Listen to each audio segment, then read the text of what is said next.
किसका क्रमांक है आपका 3779। होयसलों की प्राचीन राजधानी द्वार समुद्र का वर्तमान नाम है बेलूर, श्रृंगेरी, हलेबीड, सोमनाथपुर। यानी जो होयसल की राजधानी कहाँ पे थी आपकी, द्वार समुद्र में। तो वर्तमान जगह पूछी गई है किस में, किस जगह है द्वार समुद्रम, वह है आपकी ऑप्शन नंबर सी हलेबीड में। ठीक है, तो जो होयसलों की प्राचीन राजधानी कहाँ थी, द्वार समुद्रम, वर्तमान नाम इसका क्या है, हलेबीड।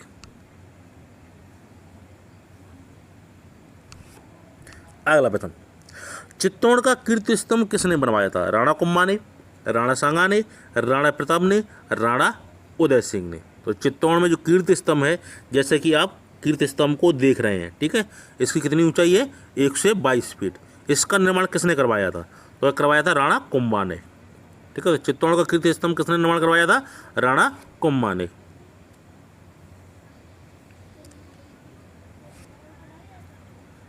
अगला प्रश्न, दक्षिण भारत के पोलीगार कौन थे। दक्षिण भारत में एक शब्द था विजयनगर में, ठीक है, तो विजयनगर राज्य में एक शब्द था कौन सा, पोलीगार। इसका क्या मतलब था, महाजन को पोलीगार कहा जाता था, साधारण जमींदार को पोलीगार बोला जाता था, क्षेत्रीय प्रशासकीय और सैन्य नियंत्रक, या नवधनाढ़ व्यापारी। तो पोलीगार शब्द का क्या अर्थ था, वह था क्षेत्रीय प्रशासकीय और सैन्य नियंत्रक। तो विजयनगर साम्राज्य में एक पद था कौन सा, पोलीगार। इसको क्या बोला जाता था, क्षेत्रीय प्रशासकीय और सैन्य नियंत्रण का इसका काम था।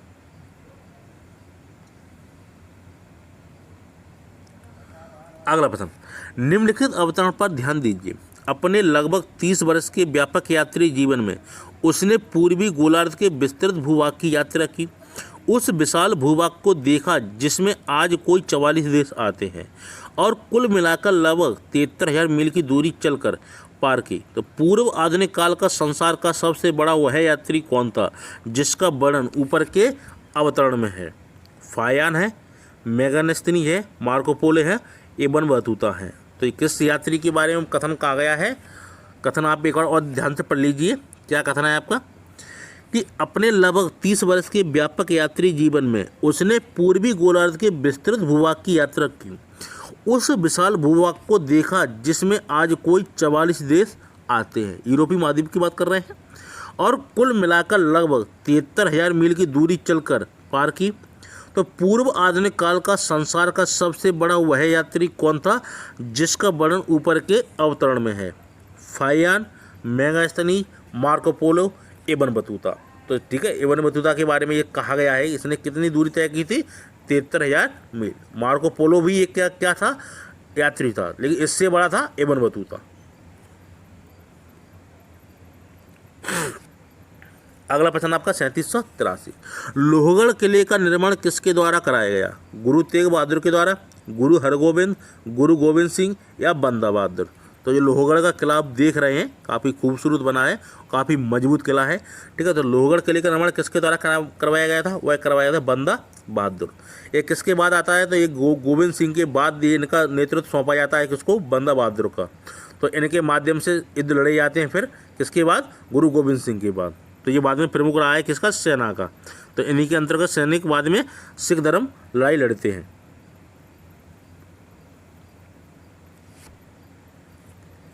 अगला प्रश्न, मुगल साम्राज्य में नील उत्पादन का सर्वाधिक प्रसिद्ध क्षेत्र कौन था, कोरोमंडल, बयाना, गुजरात, लाहौर।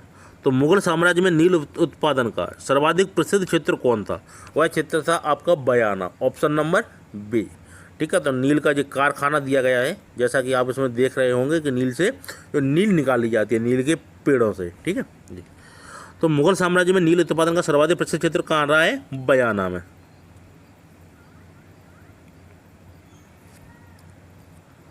अगला प्रश्न, मुगलों के अधीन दीवान की शक्तियों में निम्नलिखित में से कौन एक सम्मिलित नहीं थी, अन्य सभी विभागों से श्रेष्ठ था, राजस्व विभाग की अध्यक्षता, अन्य विभागों के अध्यक्षों को नियुक्ति एवं अपदस्थ करने की संस्तुति करने का अधिकार, या सरकारी फरमानों का निर्गमन। तो प्रश्न आपका क्या है कि जो दीवान है मुगल कालीन समय में, ठीक है, तो उसकी शक्तियों के बारे में आपको कथन दिए गए हैं। आपको बताना है कि दीवान में इनमें से कौन सा कार्य नहीं कर सकता था।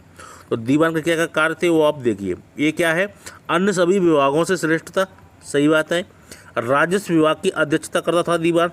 अन्य विभागों के अध्यक्षों की नियुक्ति एवं अपदस्थ करने की संस्तुति करने का अधिकार ये राजा को दे सकता था। कौन? दीवान। सरकारी फरमानों का निर्गमन, तो सरकारी फरमानों का निर्गमन कौन करता था? सिर्फ राजा करता था और कोई नहीं। ठीक है, तो ये सिर्फ आपका गलत कथन है, बाकी तीनों सही है। तो सरकारी फरमान राजा जारी करता था, तीनों सही है। अन्य सभी विभागों से श्रेष्ठता प्रदान थी किसको? दीवान को।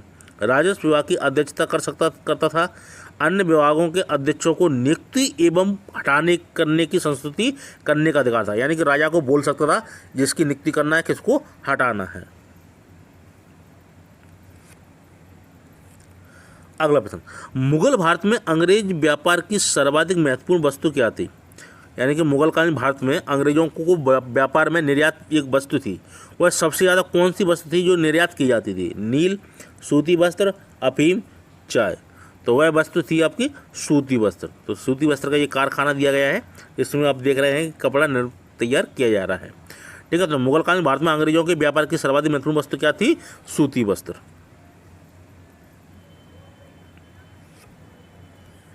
अगला प्रश्न, तानसेन, बैजू बावरा और गोपाल नायक जैसे संगीतज्ञों ने स्वामी हरिदास से प्रशिक्षण प्राप्त किया था। स्वामी हरिदास के अनुयायियों ने कितने संगीत अर्चना केंद्र स्थापित किए? 4, 5, 3, 2। तो आपको बताना है स्वामी हरिदास के, जो आप स्वामी हरिदास का चित्र देख रहे हैं, ठीक है, तो इनके अनुयायी हुए हैं, इनके अनुयायियों ने 5 क्या बनाए थे? संगीत अर्चना केंद्र बनाए थे। कितने बनाए थे? 5। तो ये आपके तानसेन विराजमान है। तो तानसेन, बैजू बावरा और गोपाल नायक जैसे संगीतज्ञों ने स्वामी हरिदास से प्रशिक्षण प्राप्त किया था। तो स्वामी हरिदास के अनुयायी ने कितने संगीत अर्चना केंद्र स्थापित किए थे? 5।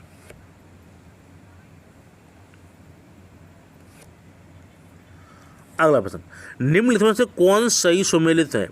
होयसल द्वार समुद्रम, काकतीय देवगिरी, यादव वारंगल, पांड्य मदुरई। तो इसमें से आपके 4 ऑप्शन हैं, इसमें से आपको बताना है इसमें कौन कौन से सही सुमेलित हैं। तो होयसल की राजधानी कहाँ थी आपकी? द्वार समुद्र में, आप लोग सब जानते हैं। और पांड्य की कहाँ थी? मदुरई में। तो आपकी ए और डी ये आपका सही सुमेलित है, ना कि बी डी। ठीक है, इसमें ए और डी। होयसल वंश की राजधानी कहाँ थी? द्वार समुद्रम में। और पांड्य की कहाँ थी? आपकी मदुरई में। तो ए डी आपका सही सुमेलित है। अगला प्रश्न, पंजाब में अमृतसर नगर को स्थापित किया था गुरु गोविंद सिंह ने, गुरु नानक ने, गुरु तेग बहादुर ने, गुरु रामदास ने। यानी जो पंजाब में अमृतसर नगर बसा है उसकी स्थापना करने वाले कौन से गुरु थे? तो वह थे आपके गुरु रामदास। तो ठीक है, अकबरकालीन समय थे, इनका समय था और अकबर इनसे काफ़ी प्रभावित था और इनको काफ़ी मानता भी था। तो अकबर ने इनको कितनी ज़मीन दी थी? 500 बीघा ज़मीन थी। इस पर इन्होंने क्या किया था? जो अमृतसर नगर आप देख रहे हैं इसकी स्थापना की थी। ठीक है, किसने की थी? गुरु रामदास ने।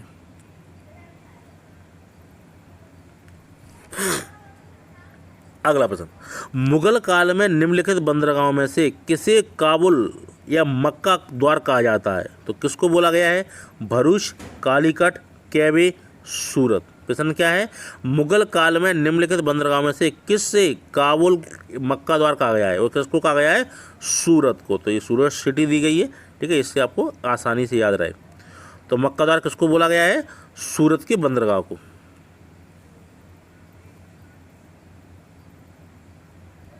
अगला प्रश्न, मध्यकालीन भारत के आर्थिक इतिहास के संदर्भ में शब्द है अरघट्टा किसे निरूपित करता है? सैन्य अधिकारियों को दिए गए भूमि अनुदान, बंधुआ मजदूर, भूमि की सिंचाई के लिए प्रयुक्त जल चक्र वाटर व्हीलर, या कृषि भूमि में बदली गई भूमि। प्रश्न क्या है? मध्यकालीन भारत के आर्थिक इतिहास के संदर्भ में शब्द है आपका अरघट्टा किसे निरूपित करता है? तो वह निरूपित करता है ऑप्शन नंबर सी, भूमि की सिंचाई के लिए प्रयुक्त जल चक्र वाटर व्हील। यानी कि जो अरगट्टा है, काफ़ी लोग नहीं जानते हैं कि अरगट्टा किसको बोला जाता है। साधारण शब्दों में बोलें कि इसको बोला जाता है रैट। ठीक है, यदि रैट यहाँ पे लिख देते तो काफ़ी बच्चे इस प्रश्न को सही करके आ जाते। प्रश्न है यूपीएससी आईएएस का। ठीक है, तो इसको रैट ना लिख के क्या लिख दिया था? अरगट्टा। अब आपको रैट दिखा दें, रैट होता कैसा था। ठीक है, ये आपका रैट है, बैलों के द्वारा घुमाया जाता था। ठीक है, जिससे ये पानी गिर रहा है ये इसमें, और इसके माध्यम से नाली द्वारा खेतों में जाता था। ठीक है, तो पिछले समय में चलता था जब ट्यूबवेल वगैरह नहीं थे, ठीक है। तो ये कैनाट काफ़ी प्रचलित रहा है। सबसे ज़्यादा प्रयोग करने वाला राजा कौन था? वो था बाबर, है ना। बाबर के समय में काफ़ी रैटों का विकास हुआ है।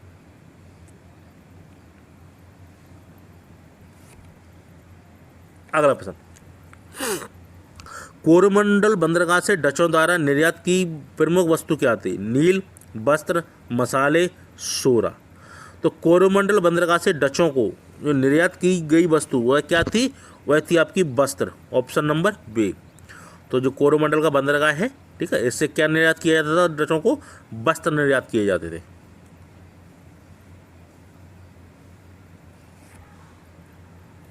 अगला प्रश्न आपका 3793 प्रश्न नंबर है आपका, भारत में प्रथम फ्रांसीसी कंपनी किसने स्थापित की थी? डोमास ने, कोलवर्ट ने, डुप्ले, स्वार्स। तो ये फ्रांसीसी है कंपनी, ठीक है। इसकी स्थापना किसने की थी? वह की थी कोलवर्ट ने। तो भारत में प्रथम फ्रांसीसी कंपनी किसने स्थापित की थी? कोलवर्ट ने, ऑप्शन नंबर बी।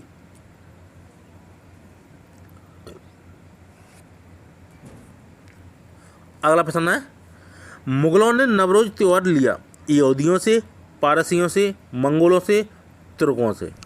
तो मुगलों ने नवरोज का त्यौहार लिया था, कहाँ से लिया था? यह लिया था आपका पारसियों से, ठीक है। तो पारसियों में एक त्यौहार प्रचलन में था, वह उसका नाम क्या था? नवरोज। तो इसकी शुरुआत भारत में कौन करता है? बलबन करता है, ठीक है। तो अकबर के समय में भी जारी रहता है। तो मुगलों ने नवरोज का त्यौहार कहाँ से लिया था? पारसियों से।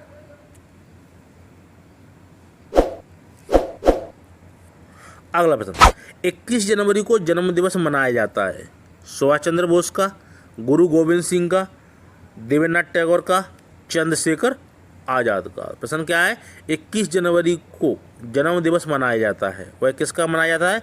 इनमें से इसमें आपका एक भी ऑप्शन सही नहीं है जिनका जन्म 21 जनवरी को मनाया जाए, ठीक है। इस 21 जनवरी को मनाया जाता है मेघालय, मणिपुर, त्रिपुरा का स्थापना दिवस। किसका? मेघालय, मणिपुर और त्रिपुरा का स्थापना दिवस मनाया जाता है। कब? 21 जनवरी को। अगला प्रश्न, मुगल शासन में तांबे का सिक्का कहलाता था दाम, रुपया, टंका, शमशी, ठीक है। तो ये आप देख रहे हैं तांबे के सिक्के हैं, इनको मुगल कालीन समाज में क्या बोला जाता था? तो ये बोला जाता था दाम, ठीक है। रुपया बोला जाता था किसका? चांदी के सिक्के को। तो एक चांदी के रुपए में कितने दाम आते थे? 64 दाम आते थे, ठीक है। या 1 रुपये लेकर कोई चला जाए दुकान पे तो कितने दाम मिलते थे आपको? 64 दाम मिलते थे। ये 64 दाम है। इसमें भी होते थे 1/4 दाम, आधा दाम, पूरा दाम, ठीक है। इसमें भी अलग अलग प्रकार थे।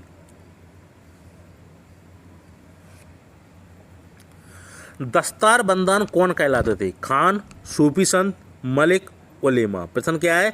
दस्तार बंदान कौन कहलाते थे? तो वे कौन कहलाते थे? वह कहलाते थे ऑप्शन नंबर डी, उलेमा, ठीक है। तो उलेमा कौन थे? आपके धर्मगुरु थे मुस्लिमों के, ठीक है। ये धर्म के ऊपर प्रवचन देते थे, किसको?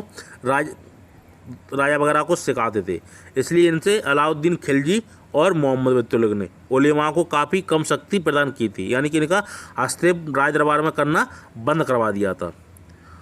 तो दस्तार बंदान कौन थे? उलेमा वर्ग।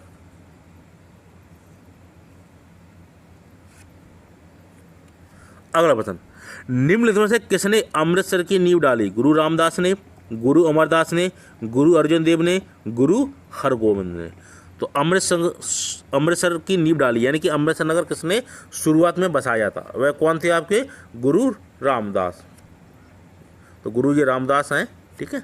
इन्होंने अमृतसर की स्थापना की थी। ये किसके समय थे? अकबर के समय थे। तो अकबर इनको काफ़ी मानता था और इनको कितनी ज़मीन दी थी? 500 बीघा ज़मीन थी, जिसपे आज अमृतसर नगर बसा है। तो किसने अमृतसर नगर की नींव डाली थी? गुरु रामदास ने, ठीक है। छोड़ो। पुर्तगालियों ने भारत में निम्नलिखित में से किस स्थान पर प्रथम दुर्ग का निर्माण किया था? कन्नौर में, अजयदेव में, कोचीन में, गोवा में। प्रश्न क्या है आपका?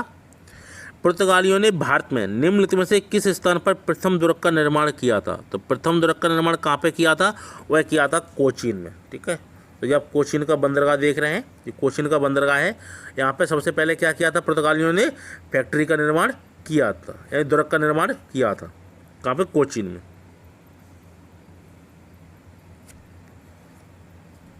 निम्नलिखित में से कौन हैदराबाद के स्वतंत्र राज्य का संस्थापक था? मोहम्मद अमीन खां, कमरुद्दीन खां, असद खां, चिनकलिज खां। प्रश्न क्या है? निम्नलिखित में से कौन हैदराबाद के स्वतंत्र राज्य का संस्थापक था?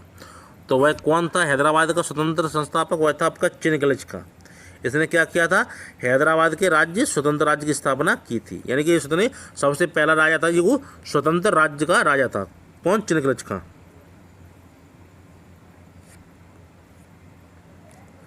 मुगल काल में मौल्यम था एक प्रशासनिक इकाई, एक कर, एक शासक, एक जाज। प्रश्न क्या है? मुगल काल में मौल्यम था, तो मौल्यम किसको बोला गया है? वह बोला गया है ऑप्शन नंबर एक जाज को, ऑप्शन नंबर डी। ठीक है, तो मुगल काल में जाज को क्या बोला जाता था? मौल्यम।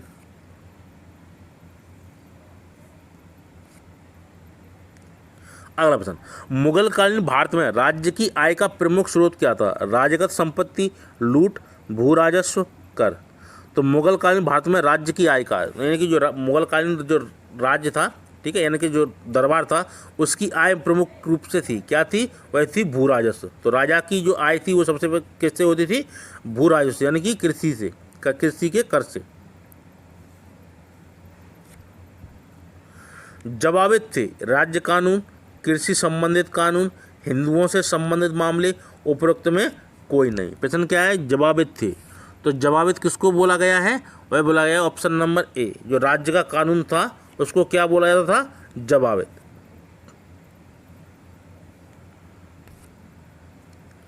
अगला प्रश्न, 16वीं शताब्दी के मुगल प्रशासनिक शब्दावली में एलबी तथा साफिर शब्दों का क्या अभिप्राय था? विद्रोही, राजदूत, गुप्तचर, प्रांतपति। प्रश्न क्या है? 16वीं शताब्दी की मुगल प्रशासनिक शब्दावली में एलबी अथवा साफिर शब्दों का क्या अभिप्राय था? तो वह अभिप्राय क्या था आपका?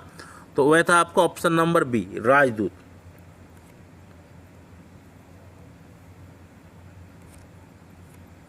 अगला प्रश्न, मुगल काल में नरनाल या हल्की तोप क्या थी? ऊंट की पीठ पर रखी तोप, हाथी की पीठ पर रखी तोप, मानव द्वारा उठाई जाने वाली तोप, या उपर्युक्त में से कोई नहीं। तो मुगल काल में नरनाल या हल्की तोप क्या थी? तो वह थी आपकी ऑप्शन नंबर सी, मानव द्वारा उठाई जाने वाली तोप को क्या बोला जाता था मुगल काल में? नरनाल या हल्की तोप।